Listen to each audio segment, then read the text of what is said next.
जय हिंद दोस्तों, मैं हूँ रामकेश चौधरी और आज मैं आपसे बात करने वाला हूँ अपने डिप्लोमा एग्जाम्स के बारे में। डिप्लोमा मैकेनिकल थर्ड ईयर में एक सब्जेक्ट होता है ME 302 मैन्युफैक्चरिंग प्रोसेस या प्रोसेस इन मैन्युफैक्चरिंग, ये इसका नाम होता है। इसमें अपने एग्जाम की दृष्टि से, डिप्लोमा एग्जाम की दृष्टि से 30 मोस्ट ऑब्जेक्टिव क्वेश्चंस आते हैं, जो कि अपने ऑब्जेक्टिव पेपर होगा ना, उसमें आपको पास होने के लिए काफ़ी हेल्पफुल होगा। अगर आप वो 30 क्वेश्चन अटेम्प्ट कर लें तो फिर आपको पास होने से कोई नहीं रोक रहा। तो यहाँ पर मैं आपके लिए कुछ सिलेक्टिव ऑब्जेक्टिव क्वेश्चंस लेके आया हूँ, जिनकी पीडीएफ भी आपको अवेलेबल हो जाएगी। ये ऑब्जेक्टिव क्वेश्चंस की लगभग 200 के समथिंग ऑब्जेक्टिव क्वेश्चंस मैंने सेलेक्ट किए हैं, जो कि आपके एग्जाम में आने के चांसेस रखते हैं।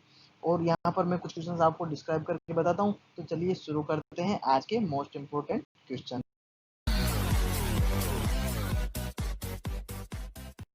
ऑब्जेक्टिव क्वेश्चन स्टार्ट करने से पहले चलिए मैं थोड़ा सा आपको सिलेबस के बारे में बता देता हूँ, किस तरीके से आपको थ्योरेटिकल पेपर के लिए तैयारी करनी है और किस तरीके से आप इन सारे टॉपिक्स को कवर कर सकते हैं बहुत कम टाइम में इजी गोइंग तरीके से। तो देखते हैं सबसे पहला अपने जो चैप्टर है उसको, metal forming process. Forming process क्या होती है ये मैं आपको सिंपल वे में करके बता देता हूँ। फॉर्मिंग प्रोसेस मतलब मेटल को एक शेप से दूसरी शेप में लाना। अब इसके अलग अलग मेथड दिए हुए हैं, forging, rolling, press forming, extrusion, ये हो गए इसके अलग अलग मेथड। फोर्जिंग में तो क्या होता है, फोर्जिंग का सबसे सिंपल और एक साधारण सा उदाहरण दे देता हूँ मैं आपको। गाड़ी लोहार आपने देखे होंगे, जो कि सड़कों के किनारे लोहे को पीट पीट कर अलग अलग आकार देते हुए रहते हैं। ये प्रोसेस डिपेंड करती है, यही फोर्जिंग प्रोसेस है। इसको अब आपको टेक्निकल टर्म में पढ़ना है, बहुत आसान सा सब्जेक्ट है ये, ऑब्जेक्टिव क्वेश्चन के लिए भी मोस्ट इंपॉर्टेंट टॉपिक है। दूसरा है रोलिंग। रोलिंग में क्या है, अपन बड़े बड़े रोल, जब रोड, आपने रोड बनता हुआ देखा है, रोड में जो वो रोलर घूमते हैं ना, बड़े बड़े रोलर, अब उन रोलर के बीच में अगर आप किसी भी मेटल को गर्म करके रख देंगे तो वो बिल्कुल चपटी हो जाती है, पतली हो जाती है, एक चद्दर की तरह। यही रोलिंग प्रोसेस है, मतलब किसी भी मेटल को एक चद्दर के रूप में बदलना, यही रोलिंग प्रोसेस है। इसके बारे में आपको यहाँ पर थोड़ी सी जानकारी लेनी है। अब बात करते हैं प्रेस फॉर्मिंग की। प्रेस फॉर्मिंग क्या होता है, धातु को चेंज करना है, लेकिन किस तरीके से, पीछे से प्रेशराइज करके प्रेस प्रेस मतलब दबा के अपन को प्रेशर लगाना है और उसकी शेप चेंज करनी है। एक्सट्रूशन क्या हो गया, एक्सट्रूशन एक सिरिंज इंजेक्शन, आप जो सुई लगवाते हैं ना, बीमार होते हैं जब डॉक्टर के पास जाते हैं, जो सुई लगाता है डॉक्टर अपने, ये एक्सट्रूशन प्रोसेस है। वो जो सुई रहती है, जैसे अपन उसको पीछे से प्रेस करते हैं तो आगे मेटल निकल जाता है, आगे अपनी धातु निकल जाती है, यही एक्सट्रूशन है। एक्चुअली में यही एक्सट्रूशन है। इसको हॉट और कोल्ड दो अलग अलग मेथड से कर सकते हैं, डायरेक्ट इनडायरेक्ट भी है। ये जैसे अपने प्रेशर लगाओगे तो आप मेटल अपनी दूसरी तरफ निकल जाएगी, एक रोड का रूप लेते हुए, एक्सट्रूशन हो गया। Drawing, pipe drawing, tube drawing, ये क्या है, ये भी सेम एज है, उसी का उदाहरण है, इंजेक्शन वाला ही। लेकिन इंजेक्शन में अपन ने बीच में कोई ऐसा पॉइंट लगा दिया जो कि रोक रहा है, और किनारों में से, साइडों में से ओके मेटल आ रही है, तो बीच में तो क्या रह जाएगी, वो होलो हो जाएगी और एक ट्यूब के रूप में ड्राइंग हो जाएगी। ये हो गया अपना drawing. Next question, next chapter के अपन बात करते हैं। नेक्स्ट चैप्टर अपना क्या है, मेटल कटिंग से संबंधित चैप्टर है। मेटल कटिंग में अपन जो लेथ मशीन पे कटिंग करते हैं, वहाँ पर जो चिप्स फॉर्मेशन बनती है, उस पे काफ़ी मोस्ट इम्पोर्टेंट टॉपिक है ये। चिप्स फॉर्मेशन वाला मर्चेंट डायग्राम जो है, टूल लाइफ जो है, इनसे थ्योरेटिकल और ऑब्जेक्टिव दोनों ही क्वेश्चन काफ़ी मात्रा में बनेंगे। तो इस टॉपिक को आप बिल्कुल अच्छे से तैयार कर लीजिएगा। कौन कौन सा, एक तो मर्चेंट डायग्राम और एक ये चिप्स फॉर्मेशन वाला जो टॉपिक है, इस चैप्टर में यही मोस्ट इम्पोर्टेंट टॉपिक है। बाकी भी देख लीजिएगा आप। बाकी क्या है, ब्रॉन्ज मशीनिंग, ब्रॉन्ज मशीन होती है, छोटा सा टॉपिक है, इसको देख लीजिएगा एक बार। गेयर मैन्युफैक्चरिंग प्रोसेस, ये ऑब्जेक्टिव क्वेश्चन के लिए मोस्ट है। गेयर होबिंग, शेपिंग और gear finishing method. Gear finishing method भी आपको मतलब थ्योरी में भी क्वेश्चन देखने को मिल सकते हैं और साथ ही ऑब्जेक्टिव में भी क्वेश्चन देखने को मिल सकते हैं। नेक्स्ट थर्ड चैप्टर जो आ जाता है, ये अपने मैकेनिकल मशीनिंग प्रोसेस, जो अपन मशीनिंग प्रोसेस करते हैं ना, वो अलग अलग मेथड, अलग अलग मशीनें बनी हुई है। Ultrasonic machine, abrasive jet machine, electrochemical discharge, laser beam, ये सारी बीम। अब इनको आपको क्या करना है, अगर आपके पास बुक है तो बहुत अच्छी बात है, और अगर बुक नहीं है तो आप इनको गूगल पर बेसिक नॉर्मल से टाइप करेंगे इनका नाम, आपको इनका प्रिंसिपल और डायग्राम पढ़ना है। थ्योरेटिकल क्वेश्चन आता है तो आप उसको आसानी से अटेम्प्ट कर लोगे। ऑब्जेक्टिव क्वेश्चंस भी इसमें से बन सकते हैं, लेकिन थ्योरेटिकल तो बनेगा ही बनेगा इस चैप्टर से एक क्वेश्चन। तो इनको आप एक बार देख लीजिएगा, अगर बुक है तो बुक में से आसानी से देख लेंगे, नहीं है तो गूगल पर आप इसका नाम टाइप कीजिए, इसका डायग्राम देखिए और इसका प्रिंसिपल पढ़ लीजिएगा। सिंपल सा चैप्टर है जिसमें आपके 3 चैप्टर कंप्लीट, आप मतलब 80% तो पास हो गए, बचे बाकी के 3 chapter. Metal coating process, metal coating मतलब अपन कहने का मतलब है कि लाइट के जो तार आते हैं उन पे वो प्लास्टिक चढ़ी होती है ना, यही मेटल कोटिंग है। अब प्लास्टिक नहीं चढ़ा के अपन को मेटल चढ़ानी है किसी भी धातु पे, जैसे हीरे जवाहरात होते हैं ना, सोने पर उसका झोल चढ़ा देते हैं, चांदी का चांदी पे सोने का झोल चढ़ा देते हैं, वही मेटल कोटिंग है। यही मेटल कोटिंग का एक सिंपल सा उदाहरण है। प्लास्टिक प्रोसेस, प्लास्टिक प्रोसेस मतलब क्या है, ये इसके 3 मेथड है प्लास्टिक प्रोसेस के, इन तीनों को एक बार पढ़ लीजिएगा, बहुत आसान सा टॉपिक है। प्लास्टिक प्रोसेस में आपको सिंपली समझा दूं कि किस तरीके से ये, जैसे कि अपन ने जो मूर्तियां बनाते हैं मिट्टी की, बचपन में आपने भी मिट्टी में खेला होगा, घर बनाया होगा, वही प्लास्टिक प्रोसेस है। अपन जिस तरीके से शेप दे देते हैं उसी में रह जाता है वो। जिग और फिक्चर, छोटा सा टॉपिक है, होल्डिंग डिवाइस के रूप में काम आते हैं ये। जिग और फिक्चर किसके काम में आते हैं, होल्डिंग डिवाइस के, अपन मेटल को पकड़ने के रखने के लिए। तो इसको भी आप एक बार पढ़ लीजिएगा, और थ्योरेटिकल और ऑब्जेक्टिव दोनों के लिए मोस्ट है। तो ये है, आपको थ्योरी में काम आएगा। अब चलती अपन स्टार्ट करते हैं अपना ऑब्जेक्टिव क्वेश्चन। अपना पहला ही क्वेश्चन है कि when the cutting edge of the tool is dull then during machining, machining के दौरान अगर कटिंग टूल अपना डल हो जाता है, घिस जाता है, तो क्या होता है। यहाँ पर लिखा हुआ है कि किस टाइप की चिप्स फॉर्मेशन आती है, नीचे ऑप्शंस में क्या लिखे हुए हैं, चिप्स लिखे हुए हैं। तो मैं आपको क्लियर कर दूं कि अगर मशीनिंग हो रही है कंटिन्यूसली और अपना कटिंग टूल घिस गया है, तो वहाँ पर continuous chip with built up edge are formed.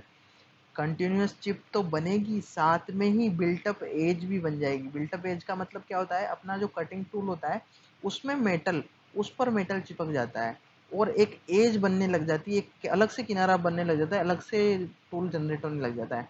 तो कंटिन्यूस चिप तो चलेगी, साथ में बिल्टअप एज का फॉर्मेशन अपन को वहाँ पर देखने को मिलेगा। तो ये होता है जब कटिंग टूल घिस जाता है। तो ऑप्शन क्या हो गया, ऑप्शन सी यहाँ पर आंसर हो गया। नेक्स्ट क्वेश्चन है, drilling is an example. Next question describe करने से पहले मैं आपको बता दूं कि अगर अभी तक भी आपने हमारा चैनल सब्सक्राइब नहीं किया है तो चैनल को सब्सक्राइब कर लें और इसे लेक्चर को अपने दोस्तों के साथ भी शेयर करें ताकि इसका फ़ायदा उनको भी मिल सके। और दोस्तों लाइक करना ना भूलें, साथ ही कमेंट करके अगर आप चाहें तो किसी अदर सब्जेक्ट की, किसी अन्य टॉपिक की लेक्चर वीडियो के लिए भी बोल सकते हैं, हम आपको वो प्रोवाइड करवा देंगे। तो देखते हैं next question, drilling is an example. Drilling किस टाइप की कटिंग का एग्जांपल है। यहाँ पर फर्स्ट है orthogonal cutting, oblique cutting, simple cutting या यूनिफॉर्म कटिंग।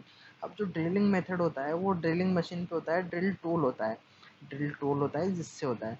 तो ये जो टेक्निक है, एग्जाम्पल है, ये है ओब्लिक कटिंग। ओब्लिक कटिंग का एग्जाम्पल है, ऑप्शन बी यहाँ पर आंसर हो जाएगा अपना। क्या हो जाएगा, ऑप्शन बी यहाँ पर आंसर हो जाएगा। अब मेटल शेयरिंग की जो प्रोसेस होती है उस पे यहाँ पर के इस ये अपना क्वेश्चन है, the angle between the shear plane and space is called shear angle. Shear angle किसे बोलते हैं, शेयर एंगल होता है अपना कटिंग, शेयर फोर्स जब लगा होता है और एक मेटल दूसरी मेटल को काट कर ले जाती है, तो वहाँ पर जो एंगल बनता है उसको शेयर एंगल बोलते हैं अपन। तो यहाँ पर ये कह रहा है कि the angle between the shear plane and work surface, अपने वर्क पीस की जो सरफेस रहेगी और शेयर प्लेन जो रहेगा, इन दोनों के बीच के एंगल को क्या बोलते हैं अपन, शेयर एंगल एंगल बोलते हैं। तो यहाँ पर आंसर ए हो जाएगा अपना राइट आंसर। इसने पूछा है कि the segmental chips are formed during machining. अपन मशीनिंग कर रहे हैं किसी भी मेटल की, तो वहाँ पर सेगमेंट चिप्स किस मेटल में बनती है। सेगमेंट चिप्स का मतलब है कि टुकड़ों के रूप में चिप्स अलग होने लग जाती है, छोटे छोटे टुकड़ों के रूप में।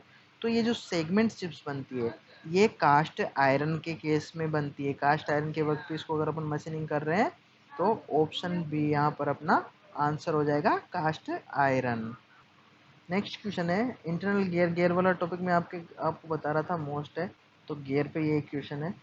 Internal gears can be made by, internal gear जो बने होते हैं वो किस प्रोसेस से बने होते हैं, तो यहाँ पर प्रोसेस लिखी हुई है होबिंग, शेपिंग, मिलिंग।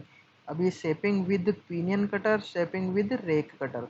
तो जो इंटरनल गेयर होते हैं वो अपने बने होते हैं, शेपिंग मशीनिंग होती है ना, शेपर पे शेपिंग के साथ पिनियन कटर अगर लगा हो तो उस मेथड से अपन इंटरनल गेयर काट सकते हैं। तो यहाँ पर आंसर क्या हो जाएगा, आंसर बी हो जाएगा यहाँ पे, शेपिंग विद पिनियन कटर। ये आ गया अपने ब्रोच वाला टॉपिक है उस पे question. Push broach as compare to full broach, push broach के कंपेयर में फुल ब्रोच का क्या होता है। As a less number of teeth, इसमें दांतें कम होते हैं, बिल्कुल साफ।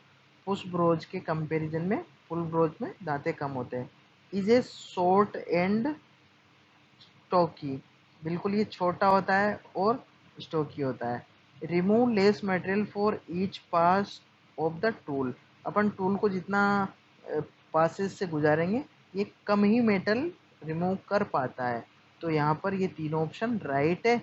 अपना आंसर क्या हो जाएगा, all of the above, option D यहाँ पर अपना आंसर होगा। Next question is twist drills are made of, twist drill जो होते हैं वो बने होते हैं हाई कार्बन, पहला ऑप्शन है हाई स्पीड स्टील और कार्बन स्टील।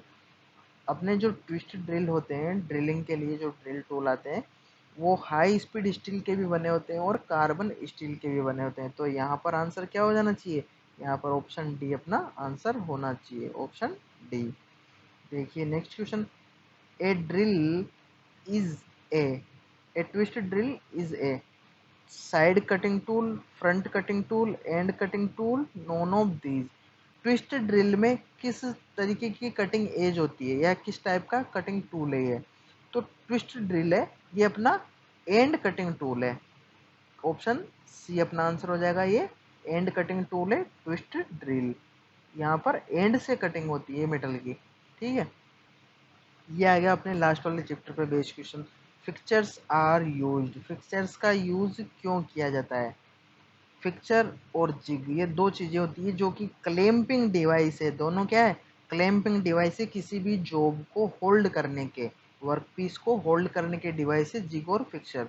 तो इसने पूछा है कि फिक्चर्स का यूज कहाँ होता है और क्यों होता है, तो ऑप्शन बी यहाँ पर अपना आंसर है। देखते हैं ऑप्शन बी क्या है, for holding the work in milling, grinding, planning and turning operation. Fixtures जो यूज होते हैं वो मिलिंग मशीन पर अपने जॉब को होल्ड करने के लिए, ग्राइंडिंग मशीन पर जॉब को होल्ड करने के लिए, और प्लानिंग प्लानर जो मशीन होती है उसके लिए, और टर्निंग ऑपरेशन के लिए। इन चारों ऑपरेशनों, पांचों ऑपरेशनों के लिए फिक्चर्स का यूज किया जाता है।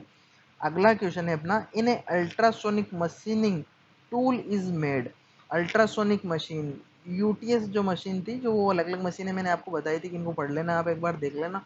तो यहाँ पर इसने पूछा है कि अल्ट्रासोनिक मशीनिंग में जो टूल बना होता है वो किसका बना होता है। अल्ट्रासोनिक मशीनिंग में टूल अपना ब्रास और कॉपर का बना होता है, ऑप्शन बी अपना आंसर हो जाएगा। यहाँ पे क्या आंसर हो जाएगा अपना, ऑप्शन बी यहाँ पर आंसर हो जाएगा, ब्रास का टूल बना होता है। नेक्स्ट क्वेश्चन देखते हैं, नेक्स्ट क्वेश्चन क्या कह रहा है, ceramic tools has greater tool life than carbide tool, carbide tool की तुलना में सिरेमिक टूल होते हैं जो ज़्यादा लाइफ रखते हैं, ये वाक्य सत्य है या असत्य है, तो अपना ऑप्शन क्या हो जाएगा, अपना ऑप्शन हो जाएगा ए। जी हाँ, ये ज़्यादा लाइफ रखते हैं, ट्रू।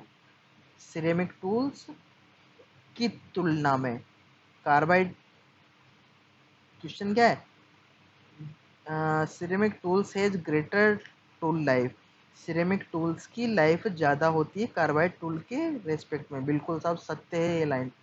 तो यहाँ पर आंसर क्या हो गया अपना, ए हो गया। देखते हैं नेक्स्ट क्वेश्चन, नेक्स्ट क्वेश्चन क्या कह रहा है, the rake angle of a single point cutting tool corresponding to single point cutting tool space of a twist drill, rake angle के बारे में पूछ रहा है ये अपना। तो आंसर क्या है यहाँ पे, आंसर है बी, आंसर बी यहाँ पर आंसर है अपना, the rake angle of a single point cutting tool corresponds to helix angle of a twist drill।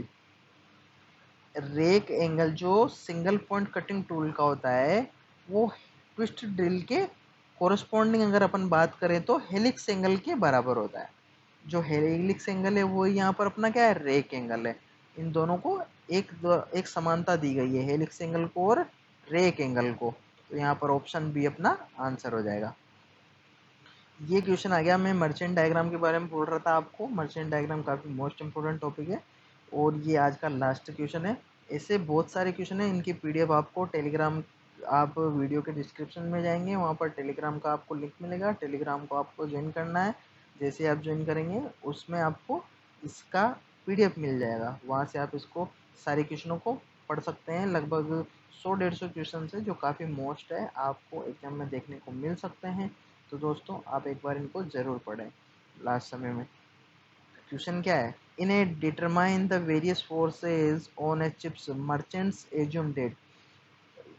Various forces, अलग अलग प्रकार के फोर्सेज को दिखाने के लिए, चिप्स पर जो फोर्सेज है उनको दिखाने के लिए मर्चेंट ने क्या क्या एजम्पशंस मानी है। तो उसने कहा कि cutting edge of the tool is sharp and it's not make any flank contact with a work piece. Cutting tool की जो एज होती है वो काफ़ी नुकीली होती है, पहली चीज़ तो उसने ये मानी। और ये